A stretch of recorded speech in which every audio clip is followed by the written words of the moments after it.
స్నేహితులారా, ఈ సమయాన్ని బట్టి దేవునికి వందనాలు తెలియజేస్తూ ఉన్నాను. ప్రేమపూర్వకంగా మిమ్మల్ని అందరినీ వాక్య ధ్యానంలోనికి ఆహ్వానిస్తూ ఉన్నాను.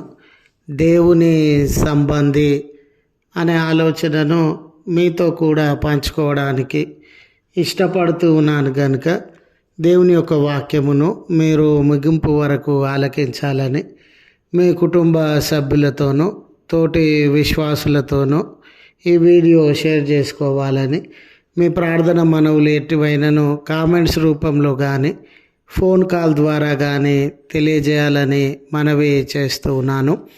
మీ కొరకు ప్రార్థించడానికి సిద్ధంగా ఉన్నాము. ఈ వీడియో మీ ఆధ్యాత్మిక జీవితంలో కొరకు ఉపయోగకరంగా ఉంది అని మీకు అనిపిస్తే దయచేసి ఈ ఛానల్ను సబ్స్క్రైబ్ చేసుకొనవలసినదిగా మనవి చేస్తూ ఉన్నాను. లేఖనము యోహాను వ్రాసిన 3వ పత్రిక 1వ అధ్యాయం 11వ వచనం. మేలు చేయువాడు దేవుని సంబంధి, కీడు చేయువాడు దేవుణ్ణి చూచినటువంటి వాడు కాదు. స్నేహితులారా, మనము మన విషయంలోనైనా కూడా ఇతరుల విషయంలో అయినా కూడా ఈ ప్రశ్న వేసుకొనినటువంటి సందర్భంలో ఎవరు దేవుని సంబంధులండి, ఎవరు దేవుని సంబంధులు కాదు అని ఆలోచించినప్పుడు ఎన్నో రకములైనటువంటి అభిప్రాయములను మన ఎడల ఇతరుల ఎడల మనము వ్యక్తపరిచేటటువంటి వారంగా ఉంటాం. అలానే వ్యక్తి దేవుని సంబంధి కాదండి, ఆయన ఈ రకమైన పాపంలో ఉన్నారు, ఆయన ఈ రకమైనటువంటి జీవితాన్ని అనుభవిస్తూ ఉన్నాడు అని ఇతరులను గూర్చి మనం ఆలోచించినప్పుడు తనలో ప్రార్థన జీవితం లేదు, తను దేవాలయానికి రాడు, తాను కూడికలలో పాల్గొనడు అని ఈ విశ్వాస లేదా ఆరాధన సంబంధమైన జీవితాన్ని గురించి తలపోసేటటువంటి వారంగా ఉంటాం.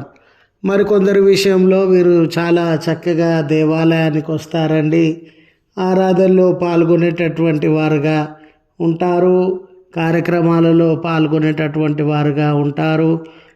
వీరి జీవితం అంతా కూడా దేవాలయము, ఆరాధన, ప్రార్థనల మధ్య గడిచేటటువంటిదిగా ఉంటుంది. కనుక వీరు దేవుని సంబంధులు అని మనము తలపోసేటటువంటి వారంగా ఉంటాం. అయితే లేఖనము మనకిచ్చుచూ ఉన్న ఆలోచన, లేఖనము మనకిచ్చినటువంటి జవాబు ఏమిటంటే, స్నేహితులారా, మేలు చేసేటటువంటి వాడు దేవుని సంబంధి, కీడు చేసేటటువంటి వాడు దేవుణ్ణి ఎరిగినటువంటి వాడు కాదు. మేలు చేసేటటువంటి వ్యక్తి దేవుని సంబంధి.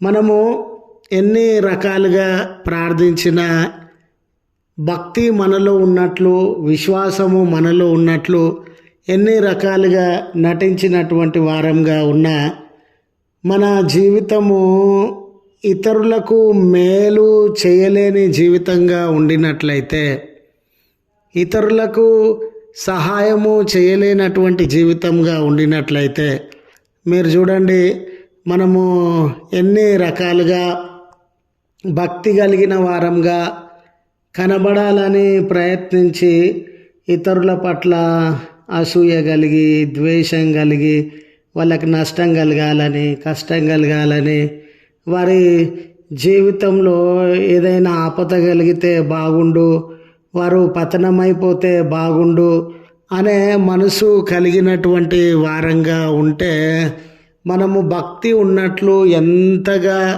ఈ లోకానికి కనబరుచుకొనినప్పటికీ మనము దేవుని యొక్క సంబంధులము కాము.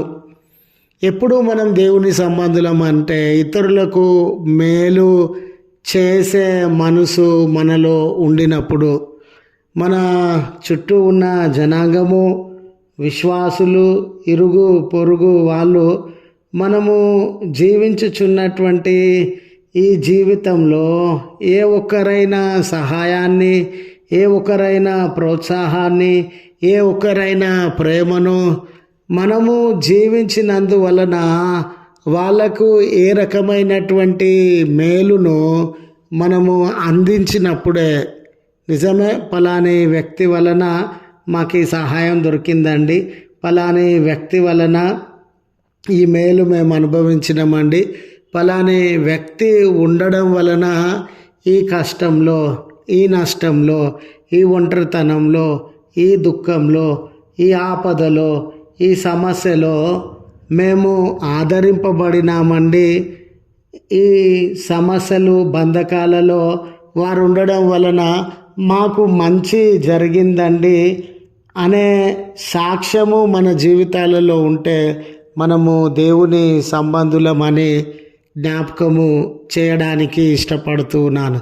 కనుక మన వేషధారణ విషయం కానివ్వండి, మాట విషయం కానివ్వండి, ప్రార్థన విషయం కానివ్వండి, ఆరాధనలకి హాజరయ్యే విషయం కానివ్వండి, ఇలాంటి విషయాలలో ఎంత జాగ్రత్త కలిగినటువంటి వారంగా ఉంటామో మన క్రియల విషయంలో, మరి ముఖ్యంగా ఎదుటి వారికి మేలు చేసేటటువంటి విషయంలో, ఎదుటివారి జీవితంలో ఒక ప్రయోజనకరమైన వ్యక్తిగా ఉండడం విషయంలో మరింత జాగ్రత్తను వహించాల్సినటువంటి అవసరత ఉండింది.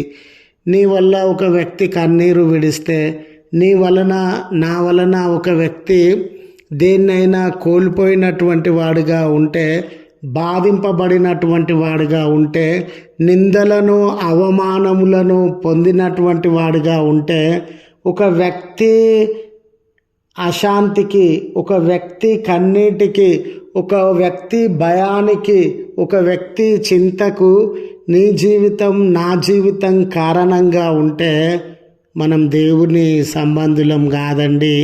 కీడు చేసేటటువంటి వాడు అసలు దేవునితో పరిచయం ఉన్న వ్యక్తే కాదు, అసలు దేవుణ్ణి ఎరిగినటువంటి వ్యక్తే కాదు అని లేఖనము సెలవిస్తూ ఉంది.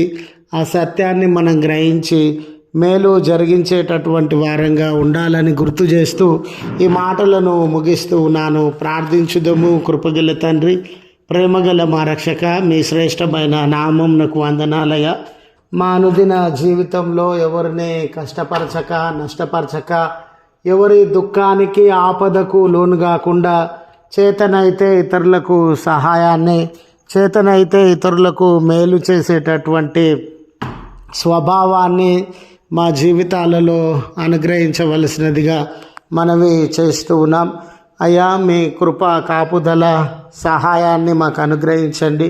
ఈ నొప్పిలో, ఆయాసంలో, దుఃఖంలో, వేదన, కన్నీళ్ళ మధ్య ఉన్న బిడ్డల మొరలను ఆలకించి అయ్యా నెమ్మదిని, సహాయాన్ని, విడుదల, ఆదరణ వారి జీవితాలలో అనుగ్రహించవలసినదిగా ప్రార్థన చేస్తున్నాం. బర్త్డేస్ అని, వెడ్డింగ్ యానివర్సరీస్ అని జరిగించుకొనిచు ఉన్న బిడ్డలందరికీ మీ కృప, కాపుదలను అనుగ్రహించి మీ దీవెనలతో నింపుమని క్రీస్తు పేరట వేడుకొనుచు ఉన్నాము తండ్రి. ఆమెన్. తండ్రి, కుమార, పరిశుద్ధాత్మ త్రియేక దేవుని దీవెన మనకు తోడై ఉండి మనలను కాపాడునుగాక. ఆమెన్.